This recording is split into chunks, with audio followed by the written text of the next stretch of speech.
86%. Itulah angka keterisian hotel bintang 5 di seluruh Palm Jumeirah pada Januari 2026. Namun hanya 6 minggu setelahnya, angka itu merosot tajam hingga tersisa 15% saja. Sebuah gempa finansial yang nyata. 37.000 penerbangan dikatalkan hanya dalam 10 hari pertama. 226.000 pesanan jangka pendek di platform daring lenyap dalam semalam. Pasar keuangan Dubai bahkan terpaksa ditutup selama 2 sesi berturut-turut untuk pertama kalinya dalam 3 tahun. Dan ketika pasar dibuka kembali, indeks real estate kehilangan 21% nilainya. Menghapus pertumbuhan 1 tahun penuh hanya dalam hitungan jam. Kawasan ini sekarang merugi hingga 600 juta dolar per hari karena pendapatan wisata yang menguap.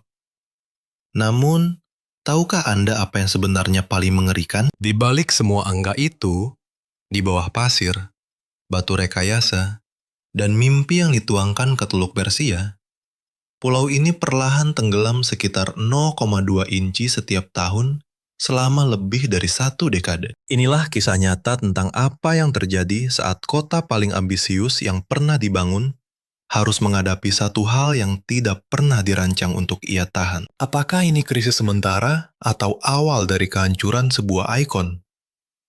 Anda bisa membayar puluhan juta dolar demi pemandangan teluk, tetapi Anda tidak bisa menyuap ion klorida untuk berhenti merusak rumah Anda. Air di Teluk Persia sama sekali tidak sama dengan perairan di Florida atau California. Tingkat keasinannya sangat tinggi, berkisar antara 0,33 hingga 0,38 pon per galon, jauh di atas rata-rata samudra. Bayangkan, molekul garam itu merembes melalui pori-pori beton, menjangkau besi penyangga, dan menghancurkan lapisan pelindung tipisnya. Adukan itu dengan kelembapan yang seringkali di atas 80%, serta panas menyengat yang bisa menaikkan suhu permukaan beton hingga 158 derajat Fahrenheit. Hasilnya adalah resep sempurna untuk kehancuran. Saat besi berkarat, volumenya mengembang 2 hingga 4 kali lipat, menciptakan tekanan internal yang sangat besar. Akibatnya, beton mulai mengelupas dan memperlihatkan rangka yang rapuh, sesuatu yang sering disebut para insinyur sebagai kanker beton. Tampaknya alam tidak peduli dengan daftar tamu penting yang dimiliki Dubai. Berdasarkan berbagai penelitian, di lingkungan keras seperti teluk ini, struktur beton bertulang kerap kehilangan daya tahannya hanya dalam 10 hingga 15 tahun tanpa perawatan intensif.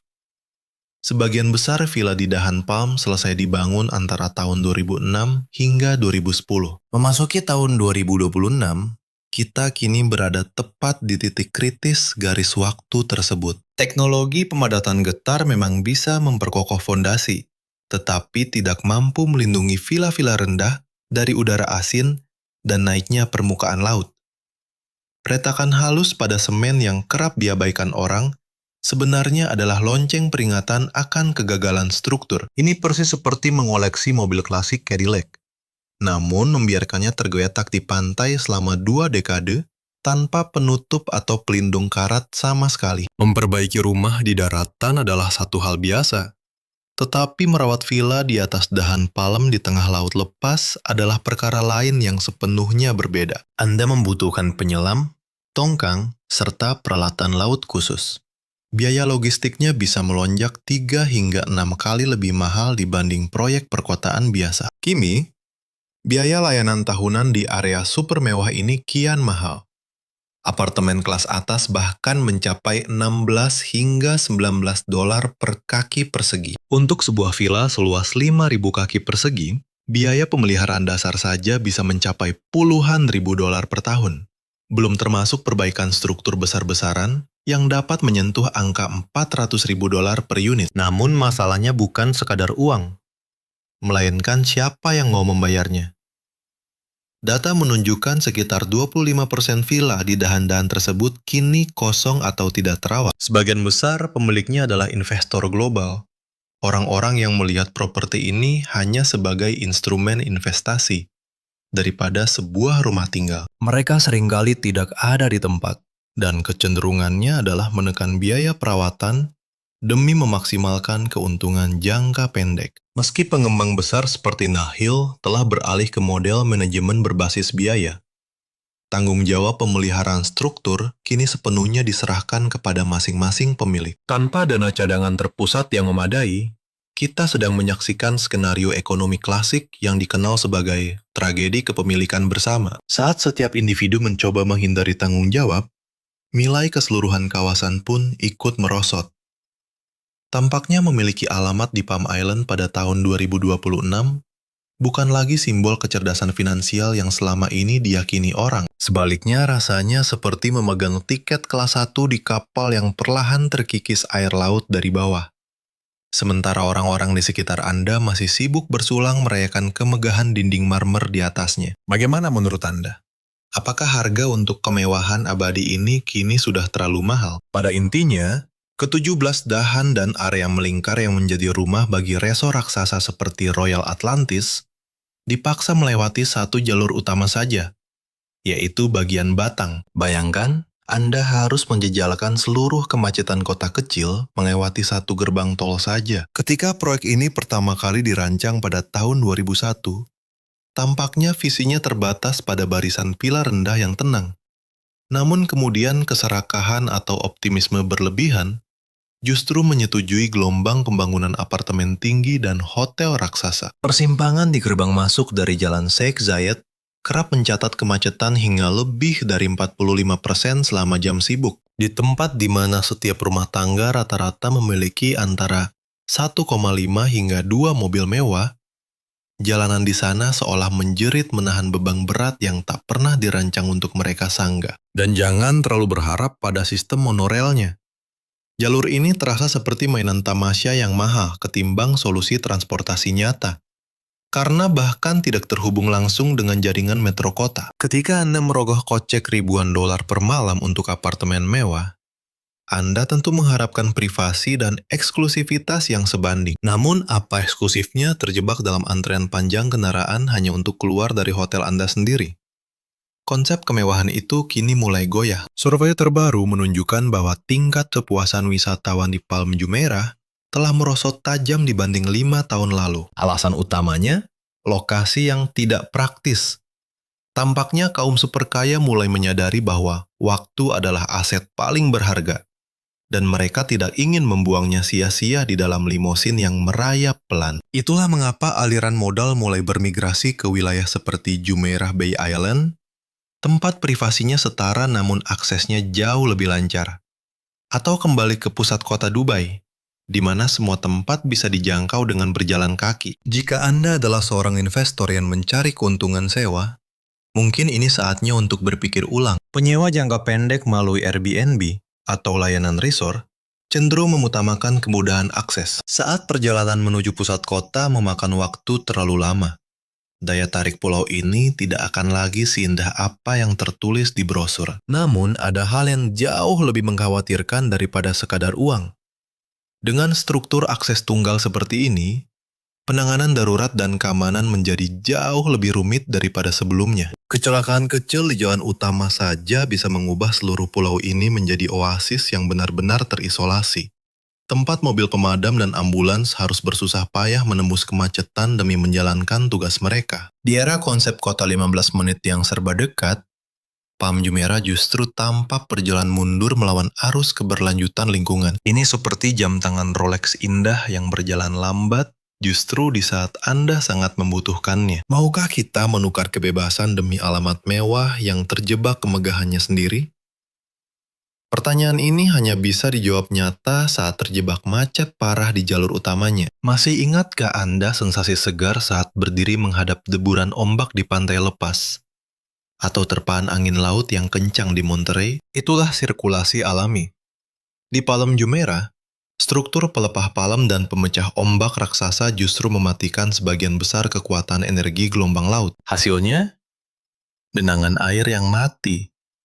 Menurut studi hidrodinamika, air di ujung pelepah membutuhkan waktu hingga 3-6 minggu untuk bersirkulasi penuh. Bandingkan dengan pantai terbuka alami, yang hanya butuh waktu 2-4 hari. Air yang mandek ditambah suhu musim panas di atas 90 derajat Fahrenheit adalah resep mutlak bagi ledakan alga berbahaya. Pembusukan organik tanpa oksigen di dasar laut menghasilkan gas hidrogen sulfida, alias aroma menyengat seperti telur busuk. Jelas bukan aroma yang Anda harapkan setelah menyemprotkan Tom Ford dan melangkah ke balkon villa jutaan dolar, kan?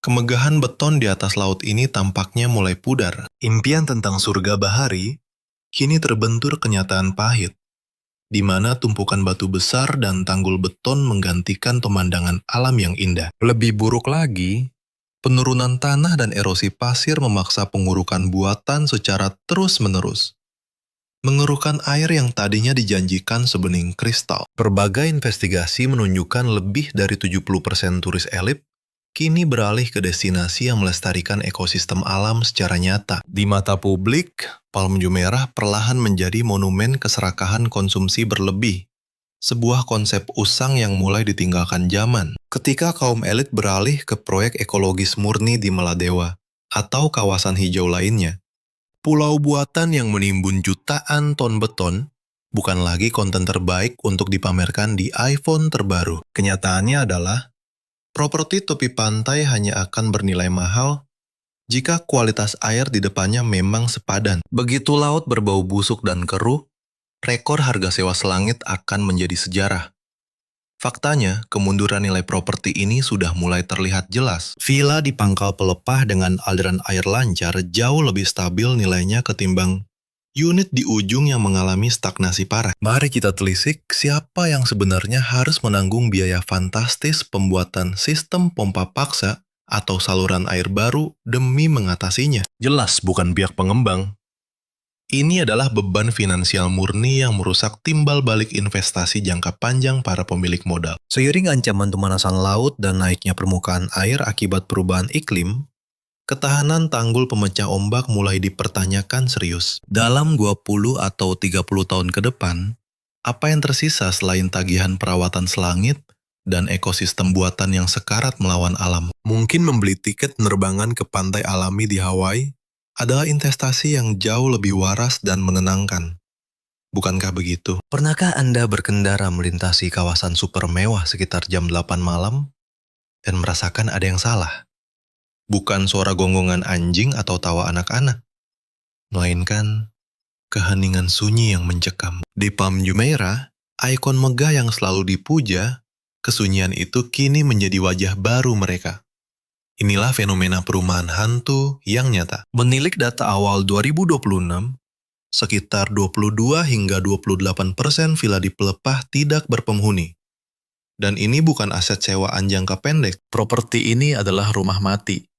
Tempat di mana meteran listrik diam membeku dan tumpukan debu bertindak sebagai pemilik barunya. Anda mungkin bertanya, siapa orang gila yang membuang puluhan juta dolar demi membeli properti mati? Jawabannya ada pada profil pemiliknya. Bagi konglomerat Rusia, India, atau Teluk, villa ini hanyalah baris angka portofolio investasi, berangkas pencucian, atau penyimpanan uang, alih-alih sebuah rumah tinggal hangat. Laporan melansir sebagian besar transaksi di sini dibayar tunai keras, yang kemudian disusul oleh hibernasi panjang aset tanpa ada kehidupan. Memiliki kafling di Palm Island bagaikan mengunci jam Rolex langka di berangkas demi investasi, bukan untuk dipakai menemani aktivitas harian mereka. Bayangkan Anda membayar ribuan dolar demi menginap di Atlantis, tidak sabar menikmati pemandangan pelepah berkilau yang sering dipuja di majalah Forbes. Tapi apa kenyataannya?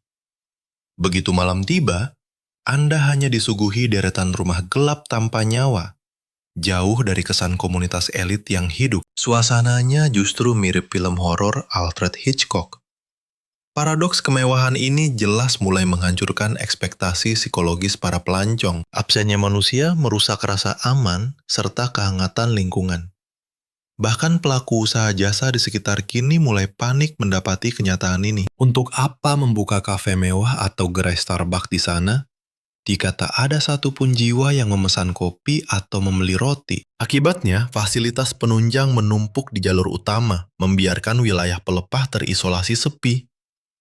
Kemewahan tanpa kehidupan hanyalah fata morgana yang sunyi dan kosong. Keberadaan rumah hantu ini bukan cuma merusak pemandangan, tapi juga membawa bahaya ekonomi real. Rumah tanpa perawatan di iklim Teluk yang keras akan cepat hancur karena jamur, kebocoran, dan invasi organisme laut. Mengingat kerapatan bangunan yang sangat tinggi, kerusakan teknis seperti ini mustahil berhenti di satu properti saja. Masalah ini akan menjalar ke rumah sebelah layaknya wabah penyakit. Namun yang jauh lebih mencemaskan adalah ancaman likuiditas pasar saat 25% properti dikuasai investor gaib. Kita sedang dihadapkan pada manipulasi kelangkaan buatan. Andai besok aturan pajak atau visa Dubai mendadak berubah, aksi jual massal dari lingkaran ini akan melumat nilai investasi pulau secepat kilat. Pernahkah Anda menduga mengapa kaum kaya kini diam-diam mengalihkan dana mereka ke Jumeirah Bay Island?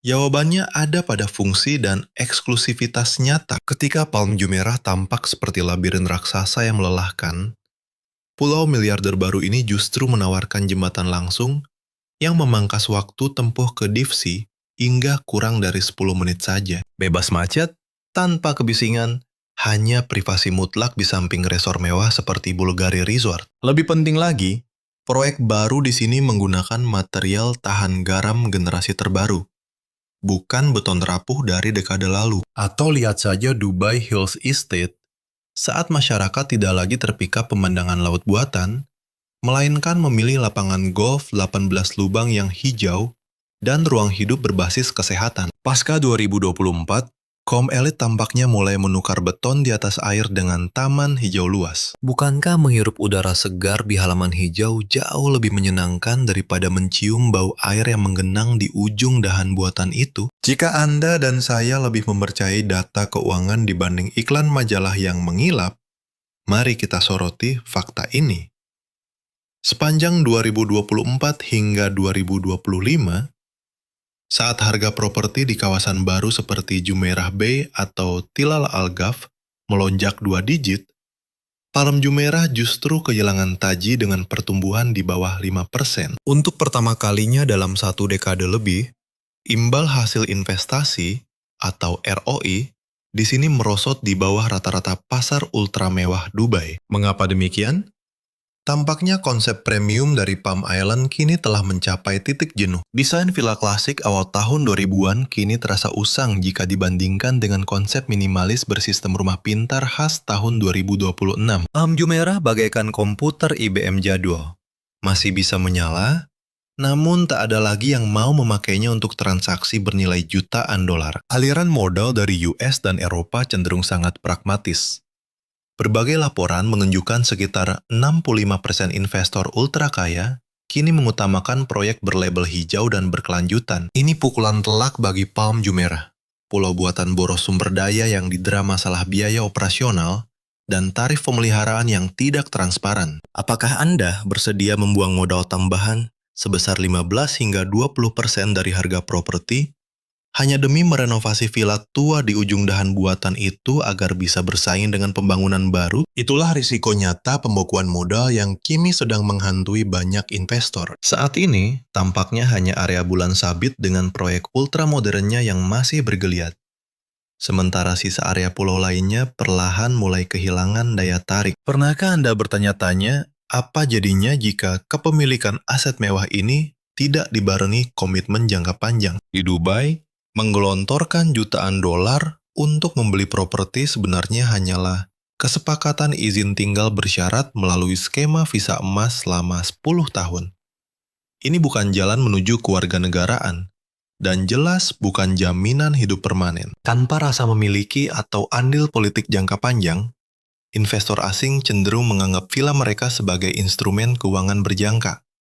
Alih-alih sebuah rumah warisan keluarga. Alih-alih menanam kembali modal untuk pemeliharaan struktur bangunan jangka panjang yang mahal, mereka lebih memilih meraup keuntungan kilat lewat platform penyewaan seperti Airbnb. Berkat kebijakan bebas pajak penghasilan yang menggiurkan di UAE, para pemilik modal tampak lebih bernafsu menarik uang tunai secepatnya ketimbang menyisihkannya untuk meremajakan infrastruktur yang perlahan mulai hancur. Mari kita cermati satu indikator krusial ini. Sebuah proyek mulai merosot saat pengembang tidak lagi bernafsu mendirikan bangunan baru, melainkan sibuk mengejar pendapatan dari penagihan iuran. Tengok saja laporan keuangan Nahyo. Terlihat jelas bahwa mereka sedang beralih dari pendapatan konstruksi ke pendapatan berulang dari biaya pengelolaan dan layanan. Dalam dunia bisnis, fase ini kerap disebut memanen. Ketika lahan pengembangan habis, cara termudah memoles angka laporan keuangan adalah menggenjot tarif pemeliharaan.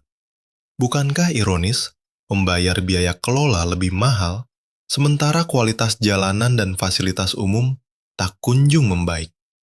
Pada kenyataannya, pelimpahan tanggung jawab perbaikan struktur villa kepada masing-masing pemilik tampak seperti siasat halus pengembang untuk melepaskan diri dari risiko teknis jangka panjang di pulau tersebut. Bayangkan satu daan hunian yang dihuni oleh warga dari puluhan negara berbeda, menyatukan suara untuk urunan dana besar demi mengatasi masalah air tergenang, atau memperkokoh garis pantai menjadi mustahil secara administratif tanpa adanya aturan hukum yang tegas. Satu saja villa terbengkalai milik pemilik yang tinggal jauh bisa langsung merusak nilai seluruh deretan rumah mewah di sekitarnya. Ini ibarat efek domino.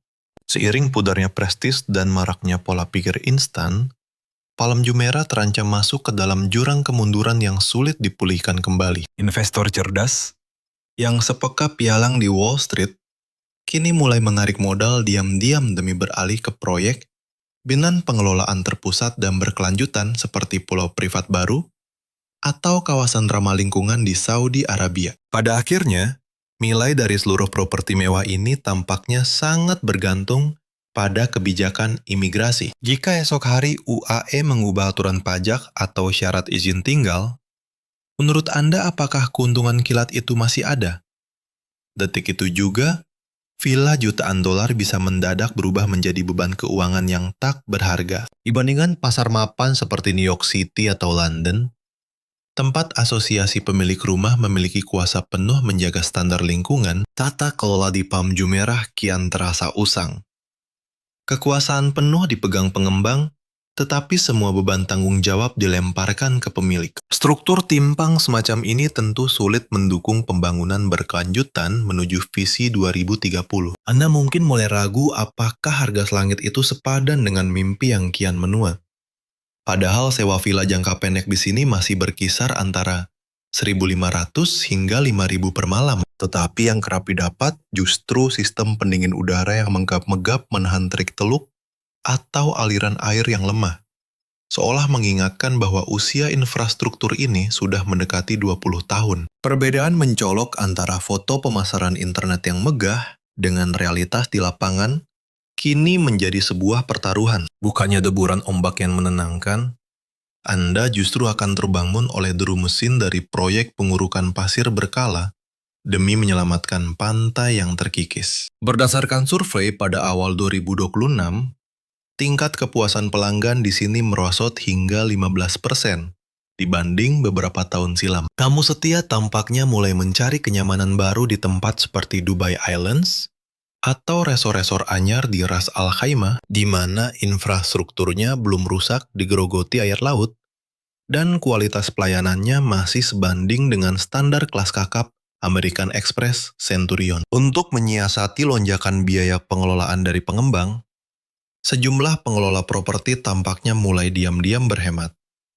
Pernahkah Anda menyadari lambatnya perbaikan keran bocor atau pembersihan pantai pribadi yang makin jarang dilakukan akhir-akhir ini? Saat mereka memangkas staf demi menjaga keuntungan, kenyamanan Anda yang menjadi korbannya. Klub pantai yang dulu melambangkan eksklusivitas, kini terasa sesak layaknya pantai publik di Florida saat musim liburan. Privasi, aset termahal kaum elit, perlahan dikorbankan demi mengejar angka pendapatan. Para pelancong kelas atas di tahun 2026 tidak sekadar membeli tempat tidur, mereka mencari ketenangan emosional. Namun, sulit merasa terinspirasi saat dikelilingi rumah hantu yang gelap gulita dan dinding beton yang mulai usang. Akibatnya, Palm Jumeirah berisiko merosot dari destinasi resor berkelanjutan menjadi sekedar tempat sekali singgah demi pamer foto. Seiring anjloknya kunjungan berulang, pemilik properti menurunkan standar demi menjaring konsumen demi mengisi kekosongan. Ini adalah jebakan yang mematikan. Saat Anda mencoba memuaskan semua orang, Anda justru kehilangan tamu-tamu penting yang paling berharga. Kemewahan Dubai selalu dipuja, tapi jarang ada yang mengungkap data NASA dan sistem INSAR. Laporan terbaru mendeteksi Palm Jumeirah perlahan ambles sekitar 0,2 inci per tahun. Angka itu sekilas tampak kecil, setebal beberapa lembar majalah. Tapi bayangkan dampaknya dalam 20 tahun ke depan. Masalahnya bukan cuma naiknya permukaan laut. Pulau buatan ini terus tertekan oleh beban beton raksasa di atasnya. Para insinyur di awal 2000-an mungkin terlalu optimistis saat mematok batas aman sekitar 20 inci. Ketika pasir buatan dari sedimen karbonat mulai mengalami likuifaksi akibat pemanasan dan pengasaman air laut, fondasi villa mewah di tepi pantai tak lagi sekokoh mobil Cadillac baru. Lautan tidak peduli dengan isi rekening Anda. Demi melindungi pemecah ombak sepanjang hampir 7 mil dari badai, miliaran dolar harus digelontorkan untuk meningkatkan infrastruktur pertahanan. Jangan lupakan 4 stasiun pompa drainase raksasa. Satu-satunya penahan agar pulau ini tak menjadi kolam renang raksasa saat diguyur hujan ekstrim seperti bencana 2024. Kini Anda dan saya harus bertanya, siapa yang akan membayar semua ini? Apakah pengembang Nahil rela memotong keuntungan mereka atau membebankannya pada Anda lewat biaya ketahanan iklim? Di dunia bisnis yang gemar melempar tanggung jawab, dompet para penghunilah yang akhirnya menjadi sasaran empuk. Anda boleh saja mencintai pemandangan laut, tapi bank dan perusahaan asuransi tidak sesentimental itu. Di Amerika Serikat, kami memantau perusahaan asuransi mulai angkat kaki dari Florida dan California akibat risiko bencana, dan skenario serupa kini mulai membayangi kawasan elit di Dubai. Data pasar tahun 2026 mengungkap properti rawan banjir mulai dijual 7 hingga 10% lebih murah dibanding area perbukitan seperti Dubai Hills. Investor cerdas pemegang kartu hitam American Express kini lebih memilih ketahanan iklim dibanding iklan manis. Saat bank memperketat syarat KPR untuk rumah tepi pantai, itu tanda bahwa aturan main telah berubah total. Kami melihat akhir dari era kebodohan yang mencoba melawan alam menggunakan beton keras. Sementara proyek baru Arab Saudi menguji pertahanan alami dengan mangrove dan terumbu karang, Palm Jumeirah terjebak pada struktur kaku yang usang. Dalam 20 tahun, akankah pemilik rela mengalah dan merelakan dahan luar demi menyelamatkan bagian utama pulau yang lebih stabil? Ada kemungkinan besar Palm Jumeirah akan tercatat dalam sejarah, bukan keajaiban abadi, melainkan kegagalan mahal membangun di atas pasir. Tentu kita tidak bisa berharap tempat ini lenyap semalam, layaknya film bencana Hollywood. Realitas jauh lebih sunyi dan ironis. Pulau ini mungkin tetap kokoh, namun perlahan kehilangan pesona magisnya yang berjaya selama 2 dekade terakhir. Kehancuran perlahan yang kami soroti di sini bukan sekedar runtuhnya struktur beton, melainkan hilangnya nilai simbolis dan daya tarik komersialnya. Selama masalah sistemik dari kemacetan parah, ekosistem air yang membusuk, hingga deretan villa hantu tak diselesaikan secara mendasar, Palm Jumeirah hanyalah perhiasan mahal yang telah kehilangan kilaunya. Ini menjadi pengingat keras tentang ambisi menaklukkan alam. Apapun yang dibangun di atas pasir dan keyakinan buta akan pertumbuhan abadi, pasti akan disapu kembali oleh kekuatan alam. Apakah Anda dan saya siap bertaruh jutaan dolar pada pulau yang mulai usang ini? Atau sudah saatnya mencari perlindungan finansial yang lebih aman di daratan kokoh? Tuliskan opini Anda di kolom komentar. Investigasi ini bukanlah ramalan mistis tentang kapan tepatnya kehancuran global akan terjadi. Anggap saja ini peringatan nyata atas risiko geopolitik sistemik yang sengaja disembunyikan oleh brosur investasi mewah yang Anda baca. Terima kasih telah menyimak penyelidikan ini hingga usai. Sampai jumpa di video berikutnya.